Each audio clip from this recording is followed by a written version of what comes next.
أمثال أباتية داشية أمس قالتي فتي لا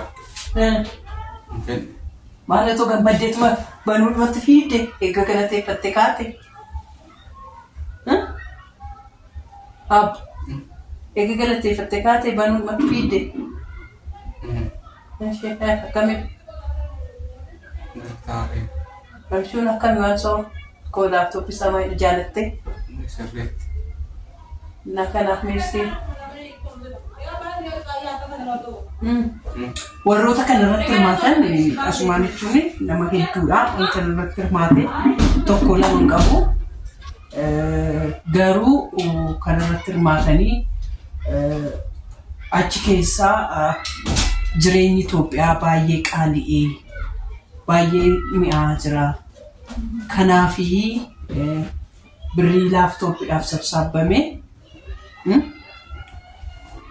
waan tokko ittiin godhadhu waan jechuun amma fakkeenyaaf darajaa tokko darbee namni darajaa tokkoof wayii akkas ta'eera yaa waan laaftoppii kanaan boo'uu jalqabee haasa'uu jalqabee ji'a tokkoof wayii ji'a tokkoof torbee lama moo akkas ta'eera garuu asirratti jechuudha waaqayyoof haa galatu laaftoppii kana bituudhaaf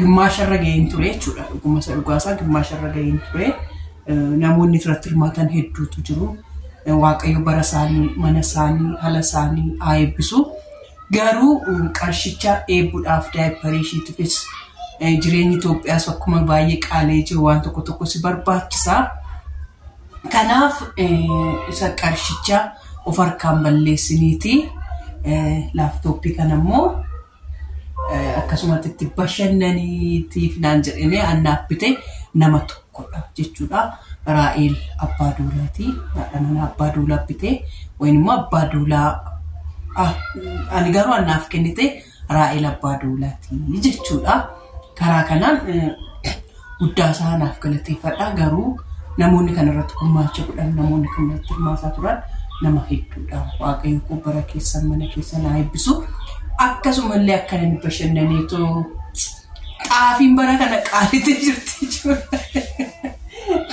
xaafii bara kana qaalitee jirti xaafii bashannanii akkam bitadhu zayitii bashannanii akkam bitadhu eebbu kootifis eebbu bareedduu kan argitu miti eebbu bareedduu akkasan jedhaa eebbu bareedduu kan argitu miti ishii dhabimmoo aannan ishii daayiparii ishii akka ittiin bashannanii binnuufi gara naannoo qarshii kuma 40 tolitti bu'ee fi ture inni akkas akka ittiin taanu akka ittiin bashannannu nu godhanii jechuudha waaqayyoof haa galatu galata isaa inni haa fudhatu natti fakkaata nuti haa fudhatu miti isa namoota nuuf kenne namootas nuuf kenneef waa galanni haa ta'u buchillee kaameraa baay'ee barbaaddi akkasti jechuudha warroota kanarratti murtii hirmaatan hedduudha jechuudha tokko lama miti kadhannaadhaan nagargaaruudhaan imimmaan godhafanii irraa qaqqoorsuudhaan manni kunis bittin jechuudhaan an jedhan hedduutu jiru waan ta'eef jechuudha waaqayyo bara keessan mana keessan haa eebbisu guddaa isaanuuf galatoomaa jenna abbaa eebbuu maal akka itti dhaga'ame maal akka inni jedhu immoo isuma irraa dhaggeeffannamee mee abbaa eebbuu koo boodatti deebita laaftooppitti yaaddi haa ta'u ammoo kana amma deemata ilma yaadde jechuudha jechuun yaa jechaan qabu dhugaa waan dubbadhuun jiru waaqayyo oolmaa isaanii deebisuu fi waaqayyo isaanii eebbisuu jireenyi isaanii barri isaanii qabeenyi isaanii maatiin isaanii eebbifamanii hojiin harka isaanii eebbifamu amen kanarra waan an jedhuun qabu dhugaa jechaan natti hir'ata kan akkas namaa godhuun jiru kan akkasitti yeroo rakkinaa namaaf qaqqabuun jiru waaqayyo bara baraan isaanii eebbisu jireenya isaanii eebbisu miliyoona biliyoona isaanii kennu jedha waaqayyo isaanii eebbisu yaa waaqayyo sinaa eebbisu siniin jenna anis itti dabalamee jechuudha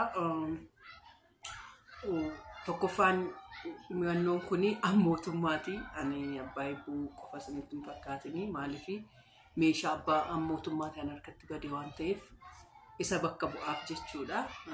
Meeshaa namaayyuu bakka buusuun waa tokkodha miti. Waa tokkodha. Kanaafiyyuu Waaqayyoo bara keessa naa deebisu.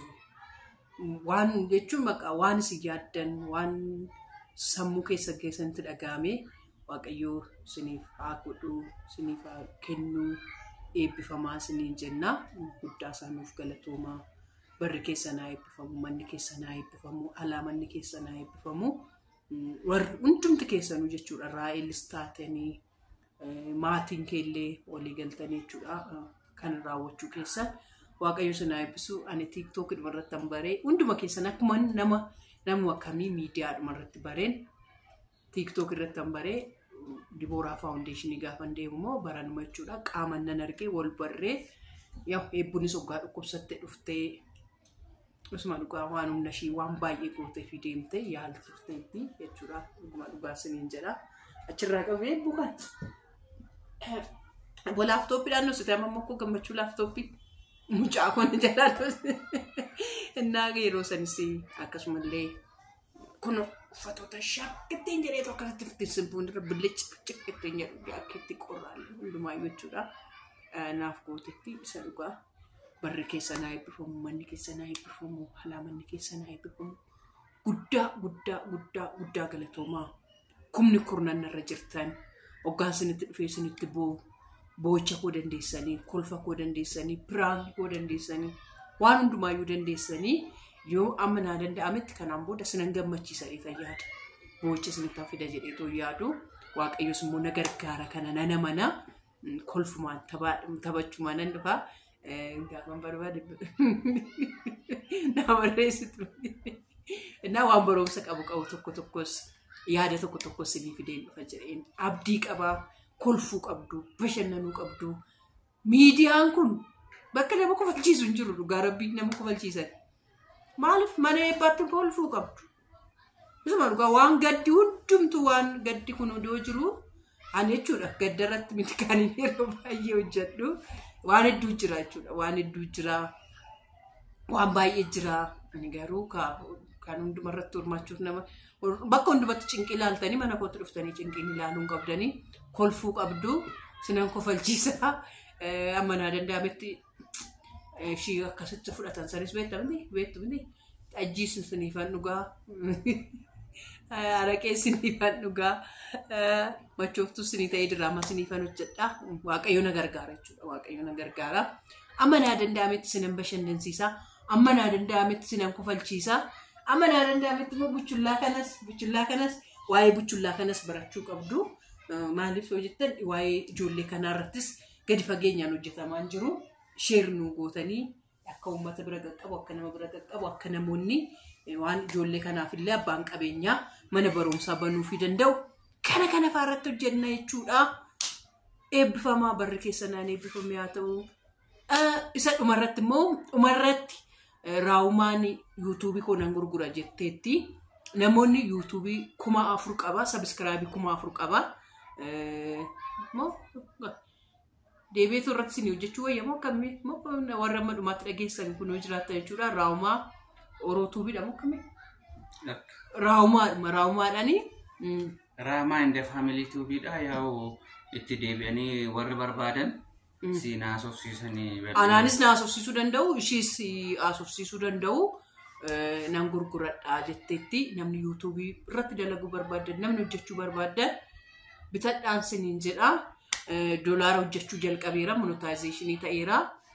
Garuu ishiin waan walii gadi fiffiigaa manna rabaa kunnatti hin taane hunduma ishii irratti fiffiigee hojjechuu hin dadhabee waan jetteef namoonni bitachuu barbaadan duwwaa